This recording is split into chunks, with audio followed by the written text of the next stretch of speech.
અવયવ કોને કહેવાય છે કે આપણે કોઈ સંખ્યા છે તેના મતલબ કે ભાગ પાડી અને કઈ કઈ સંખ્યા વડે તેને મતલબ કે ભાગી શકાય છે. જોઈએ કે પહેલા તો આપણે નાની સંખ્યા લઈએ કે 12 ના અવયવો કયા કયા. 12 ના મતલબ કે 12 ના અવયવો કયા કયા છે. તો 12 ને કઈ કઈ સંખ્યા વડે ભાગી શકાય છે. 12 થી વધુ ના હોવી જોઈએ. 1 થી 12 વચ્ચે મતલબ કે 12 થી ઉપર જશે તો તે અવયવો ગણાશે નહીં. તો આપણે જોઈએ પહેલાથી એક ઘડિયામાં લાઈનસર બોલતું જવાનું છે. જેમ ઘડિયામાં આવે તો આપણે 12 ને 1 વડે ભાગી શકાય છે.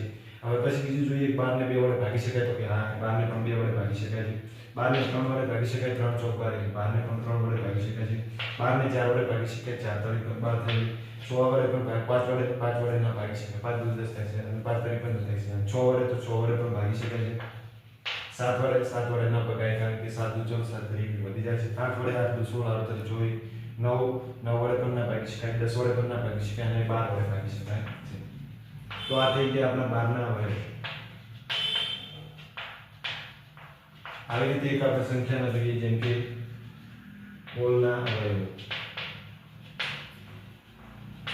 અવયવ એટલે એવું હોય છે અવયવમાં મિત્રો કે માં જે સંખ્યા છે હોલના અવયવ હોલ ઉપરની સંખ્યા લેવાની નથી. આ 16 સુધીની સંખ્યા લેવાની છે. આપણે જોઈએ એક વાર એક પછી 16 ના અવયવમાં એક તો કોમન આવે છે. બધી કોઈ પણ સંખ્યાનો અવયવ હોય તેમાં એક તો કોમન આવે છે. હવે આપણે જોઈએ એક 2 વડે ભાગી શકાય છે. હોલને આપે કે 2 વડે પણ ભાગી શકાય. 3 વડે ભાગી શકાય કે ના પણ 3 વડે નિશ્ચિત ના ભાગી શકાય. 4 વડે તો 4 પણ આવી શકે છે.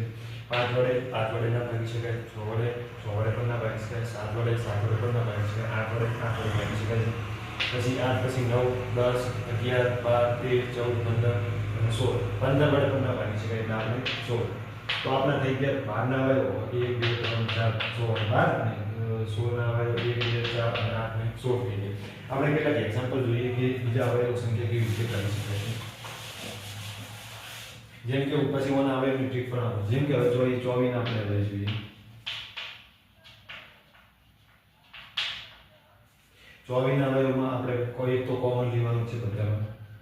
પછી જોઈએ 2 વડે ભાગી શકાય. 2 વડે પણ ભાગી શકાય. 3 વડે તો 3 આટલું 24 એટલે 3 વડે પણ ભાગી શકાય.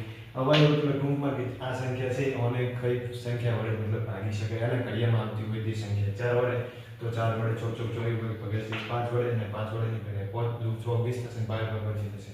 6 વડે 6 ચોક 24 થશે. 7 વડે તો 7 વડે તો 7 તરી 21 7 ચોક 28 એટલે 7 ના ઘડિયામાં 24 આવતા નથી એટલે 7 તેનો અવયવ કહેવાય નહીં. 8 વડે 8 તરી 24 થશે. 9 9 કા 9 9 9 ના ઘડિયામાં પણ 9 મતલબ કે 9 પણ આ 24 ના અવયવ ગણી શકાય નહીં કારણ કે 9 ના ઘડિયામાં 24 આવતા નથી. 10 10 ના ઘડિયામાં પણ નથી આવતા. 11 11 માં પણ નથી આવતા. 12 12 માં આવે છે.